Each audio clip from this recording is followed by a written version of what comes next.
Currumbin Animal Sanctuary in Currumbin, Australia. I can't say Currumbin. Currumbin. Ba-dum-bum. We are Petra and Kat. Come along as we share travel tips and discover new and unforgettable destinations.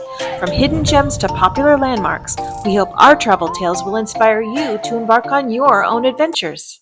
Hello and welcome to the channel. I'm Petra. And I'm Kat. And today we're going to do a review of an amazing animal experience called the Currumbin Animal Sanctuary in Currumbin, Australia.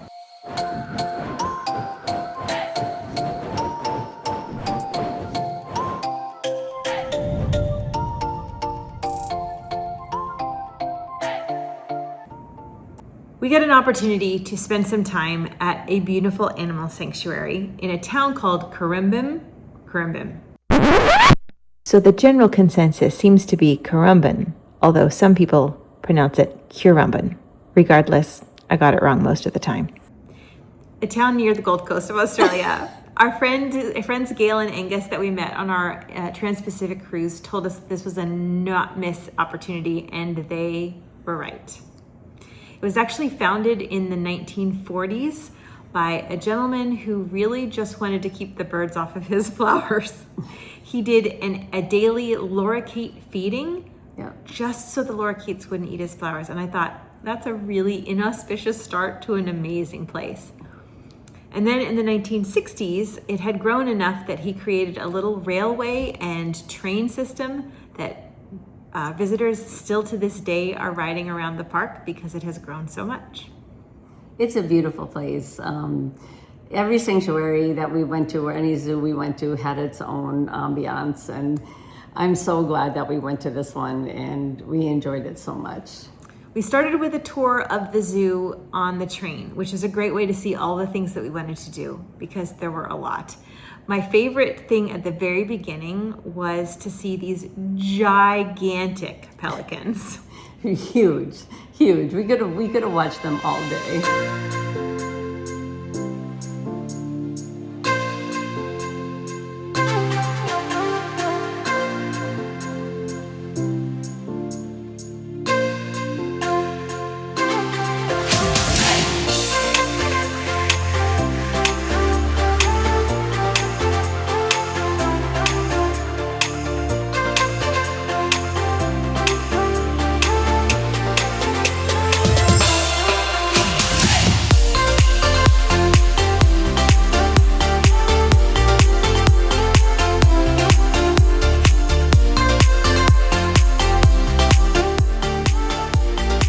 We also got to see the animal hospital it is a working animal hospital. At the time we were there, they were doing minor surgery on a little tiny baby bat. Little tiny one. It was precious. Very, very cool.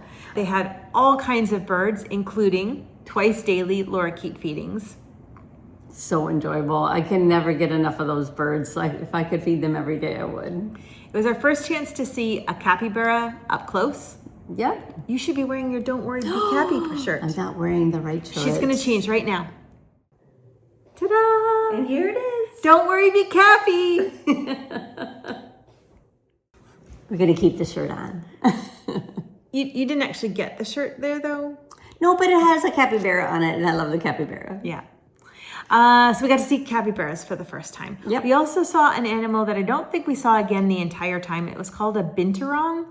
And it has sort of like the face of a weasel, but the body of a fox, and the head is like too small for the body. It's cool. Not sure what its purpose in the world is, but it was really cool. I'm sure it has one.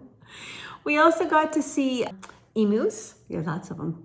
And let me think. Every Australian animal you can think of was there. This was a very big place. It was larger than I expected. I don't know about you, but it was definitely where we had to hop on a train to get to one side or get to another side. There was so much to see. This was where we were just walking along the sort of wooden boardwalk pathway thing, and there was a young man that worked at the zoo standing there, and we were chatting with them, and then all of a sudden we noticed lemurs just out in the world. Like there were no cages, no enclosures. They were literally just sitting there. Just hanging out. And we got an opportunity to talk to this very nice young man, and I asked him if he knew about Zoboomafoo. Now, for the uninitiated who maybe don't have kids in their 20s who don't know what Zoboomafoo is, it was a TV show by the Kratt brothers on PBS when my kids were little. They're 25 and 27 now. And Zoboomafoo was the name of the puppet lemur that was sort of the star of the show. Well, this young man, even though Zoboomafoo didn't play in Australia, because they'd had enough North American visitors, he knew about it. Absolutely. There was also a great feeding area for kangaroos and wallabies, and it was really spread out, and everybody had a lot of room, so it was really fun to be there.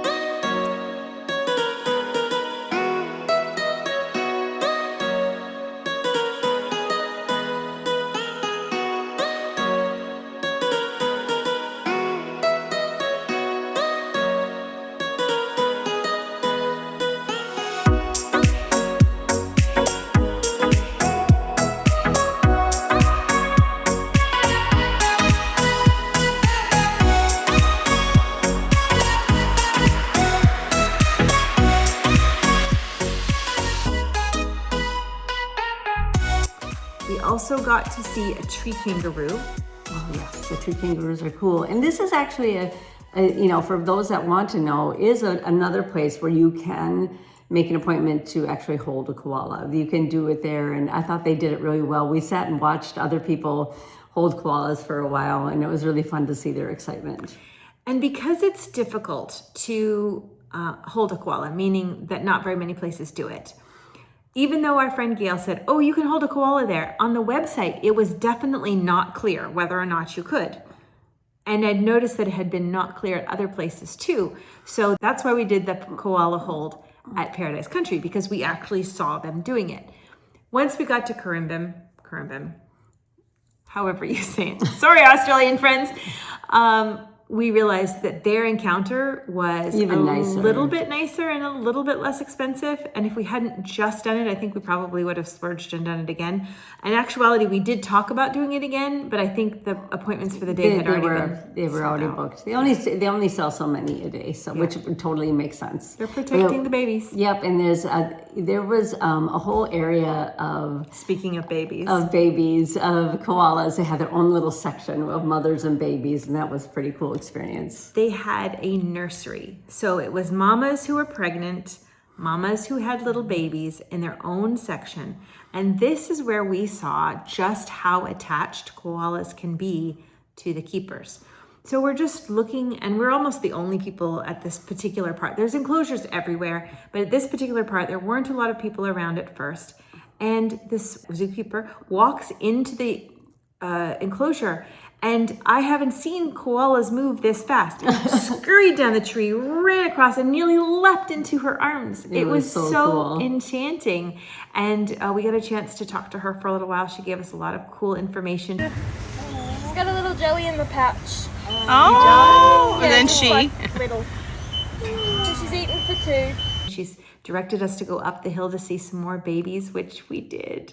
It's funny because the zookeepers, they don't want to take any fame for themselves. They do this, they like everybody, but oh my goodness, if you could have seen this little encounter and how quickly this koala went to the zookeeper, it was very evident how much she loved her. And this particular koala had what they call a jelly, which is a jelly bean sized baby koala in her pouch. So it's a long time before that baby koala will come out, but she called it a jelly, which is what they refer to it as. She had a jelly, and so she was eating for two. It was super cute. Yeah, they're eventually called a joey after they're called a jelly, but when they're really teeny tiny, they call them a jelly. They literally have, they look like a jelly bean. Definitely. This was an amazing park. I can't say enough about it. Well, we really hope that you enjoyed this video about the Currumbin We just Sanctuary. We give up. We loved it so much. Please make sure that you subscribe so that you can come back and see more. All right. And like and share and make a comment and tell us who your cutest koala was. Bye. Bye.